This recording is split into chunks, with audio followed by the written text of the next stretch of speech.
Friends, finally LIC के IPO के apply करने का समय पूरा हो चुका है और अब यहाँ से कुछ राहत भरी खबर निकल के आ रही है। क्या है वो खबर, उसको जानेंगे इस वीडियो के माध्यम से। क्या आने वाले समय में एलआईसी का आईपीओ हमें शानदार रिटर्न दे सकता है? क्या लिस्टिंग गेन क्या रह सकता है हमारा, और आगे क्या स्ट्रेटेजी रह सकती है? क्या इसको लॉन्ग टर्म के लिए होल्ड करना है या तुरंत ही लिस्टिंग के दिन ही इसमें से निकल जाना है? बहुत सारी बातें जिसको एक वीडियो के माध्यम से डिस्कस करेंगे। अगर आपने एलआईसी के आईपीओ में अप्लाई किया है तो ये वीडियो पूरा देखना, आपके बहुत काम की चीज़ आपको जानने को मिल जाएगी। एलआईसी के आईपीओ में इन्वेस्टमेंट करने वाले इन्वेस्टर के लिए ये वीडियो बहुत काम का होने वाला है, क्योंकि इसके अंदर बहुत सारी बारीक जानकारी आपको मिल जाएगी। एलआईसी आईपीओ में अप्लाई करने से पहले मैंने ऑलरेडी एक वीडियो भी बनाया था जिसमें कहा था कि यहाँ पे कुछ प्रॉब्लम हो सकती है, लिस्टिंग में आपको ज़्यादा प्रॉफिट नहीं मिल सकता है, लेकिन अब कुछ संभावनाएं चेंज हुई है। तो क्या है वो संभावना, उसको भी डिस्कस करेंगे और कुछ राहत जो है उसको भी डिस्कस करेंगे, और सारी संभावनाओं को तलाशने के बाद फाइनली हम ये जानने की कोशिश करेंगे क्या एलआईसी का आईपीओ हमारे लिए एक जैकपॉट साबित हो सकता है। लेकिन फ्रेंड, उससे पहले अगर आप पहली बार हमारे चैनल पे आए तो चैनल को सब्सक्राइब कर दीजिए, एक बेल आइकॉन दबा दीजिए ताकि जब भी नया वीडियो बने पहला नोटिफिकेशन आपको मिले। वीडियो पसंद आए तो लाइक शेयर जरूर कीजिए। चलो फ्रेंड, वीडियो स्टार्ट करते हैं। मैं हूँ आपका दोस्त एसबी दवे और हमारे अपने चैनल ऑनलाइन कमाई में आपका बहुत बहुत स्वागत है। फ्रेंड्स, एलआईसी के आईपीओ के आज फाइनली आखिरी दिन में करीब 3 गुना सब्सक्राइब हो गया, जो बहुत ही अच्छी राहत भरी खबर लेकर आया है उन लोगों के लिए जिन्होंने इसमें इन्वेस्टमेंट किया। काफ़ी जो लोगों को टेंशन था, चिंता हो रही थी कि क्या होगा, तो 2.93 गुना सब्सक्राइब हो चुका है। अब इन्वेस्टर की नज़रें दो बातों पर होगी। पहला, उन्हें शेयर अलॉट होते हैं या नहीं। दूसरा, स्टॉक एक्सचेंज में 17 मई को इस शेयरों की लिस्टिंग कैसे रहती है। स्टॉक मार्केट में कमजोर सेंटीमेंट की वजह से ज़्यादा प्रीमियम की उम्मीद तो नहीं की जा सकती, फिर भी 10 से लेकर 15% प्रीमियम में लिस्टिंग की संभावना से कोई इनकार नहीं कर सकता है। यानी जिस तरह से जो पहले माहौल बन रहा था उसमें कुछ पॉजिटिव बातें निकल के आ रही है कि शायद इसकी जो लिस्टिंग है वो 10 से 15% प्रीमियम में हो सकती है। यानी जो संभावना होती है कि डिस्काउंट में लिस्टिंग होगी, वैसी कोई बात अभी फिलहाल नहीं दिख रही है। इन्वेस्टमेंट एडवाइजर संदीप सबरवाल ने फाइनेंशियल एक्सप्रेस को बताया कि एलआईसी का शेयर 10 से 12% प्रीमियम के साथ में लिस्ट हो सकता है। सबरवाल का अनुमान है कि सही साबित होने पर करोड़ों इन्वेस्टर को 17 मई को पार्टी करने का मौका मिल जाएगा। इस इशू को पॉलिसी होल्डर और रिटेल इन्वेस्टर को अच्छा रिस्पॉन्स भी मिला है, और आपको ये भी पता होगा कि डिस्काउंट में मिला है इनको, जो भी पॉलिसी होल्डर है उनको। पॉलिसी होल्डर की कैटेगरी में ये इशू 6 गुना सब्सक्राइब हुआ है। मार्केट एक्सपर्ट ने बताया कि पॉलिसी होल्डर को कंपनी अनुपातिक आधार पर शेयरों का अलॉटमेंट करेगी। इसका मतलब है कि इस कैटेगरी के इन्वेस्टर को कुछ न कुछ शेयर जरूर मिलेंगे। यानी हो सकता है कि आपको कम शेयर मिले, जितने आपने अप्लाई किए उतने शेयर न मिले, लेकिन उनकी संख्या कम हो सकती है, लेकिन शेयर मिलने की संभावना बहुत ज़्यादा है। और यहाँ पे सबसे बड़ी बात यह कि अनुपातिक आधार का मतलब यह है कि जो इन्वेस्टर ज़्यादा शेयरों के लिए बोली लगाएंगे उन्हें ज़्यादा शेयर मिल सकते हैं, कम बोली लगाने वाले को कम शेयर मिल सकते हैं। एलआईसी ने पॉलिसी होल्डर को 60 रुपीज़ का डिस्काउंट दिया है। इस तरह से पॉलिसी होल्डर को करीब 889 रुपीज़ का टोटल जो प्राइस होगी उसके ऊपर उनकी लिस्टिंग होगी, और 10% प्रीमियम का मतलब होगा कि उनको 949 की कट ऑफ प्राइस पर 94 रुपीज़ का प्रीमियम मिल सकता है। तो ये बहुत बड़ी राहत की खबर निकल के आ रही है। पर शेयर उनको 94 रुपीज़ का प्रीमियम प्राप्त हो सकता है पॉलिसी होल्डर को। इसी तरह 60 रुपीज़ के डिस्काउंट और 94 का प्रीमियम जोड़ने पर करीब 154 रुपीज़ का प्रॉफिट मिल सकता है। इसका मतलब यह है कि पॉलिसी होल्डर के कोटे को कम से कम 154 रुपये का प्रॉफिट तो तुरंत लिस्टिंग में ही मिल सकता है, और वो तभी संभव है जब लिस्टिंग 10 से 15% प्रीमियम में हो। अगर किसी पॉलिसी होल्डर को 10 शेयर होल्डर होते हैं तो भी उसे कम से कम 1540 रुपये का प्रॉफिट तो हो ही जाएगा। इसका यह मुनाफा उन निवेशकों को खुश करेगा जिन्होंने लिस्टिंग गेन के लिए इशू में बोली लगाई है।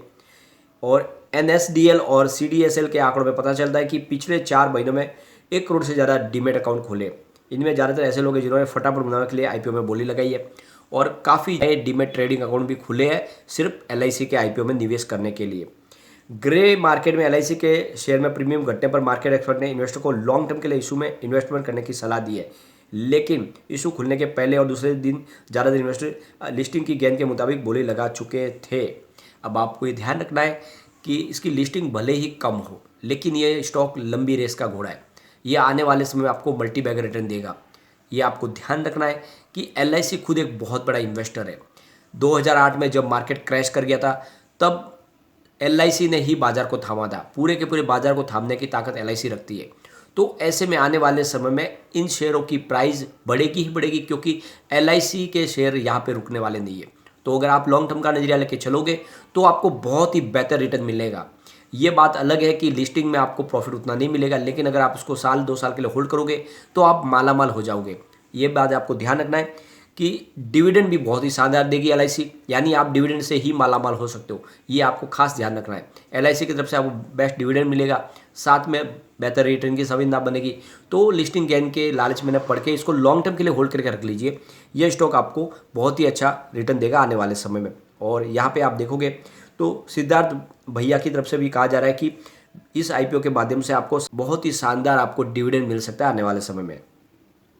अब प्रॉब्लम ये आ रही है कि लिस्टिंग में प्रॉब्लम क्यों हो रही है, इसके पीछे सबसे बड़ा बाजार के सेंटीमेंट बिगड़ चुके हैं। अगर इस समय बाजार के जो सेंटीमेंट वैसे ही 17 मई तक रहे तो हो सकता है कि लिस्टिंग में प्रॉफिट आपको न भी मिले, क्योंकि जिस तरह से बाजार लगातार गिर रहा है। BSE सेंसेक्स की अगर हम बात करें तो 54,470 पर आ चुका है। आज भी 364 पॉइंट की बड़ी गिरावट हुई, यानी लगभग 0.61% डाउन हुआ है। अब लगातार जो तेजी के बाद जो गिरना बाजार शुरू हुआ है तो करीब 6,000 पॉइंट के ऊपर बड़ी गिरावट हो चुकी है। और यहाँ पे अगर बाजार थम जाता है तो फिर लिस्टिंग में भी हमें शानदार रिटर्न देखने को मिल सकता है, वरना अभी हमें तकलीफ और देखनी पड़ सकती है। फ्रेंड्स, यहाँ पे सबसे बड़ी बात है FI लगातार सेलर बने हुए, पिछले कई दिनों से सिर्फ वो माल बेच रहे और इस वजह से बाजार में सुधार होता हुआ दिखाई नहीं दे रहा है।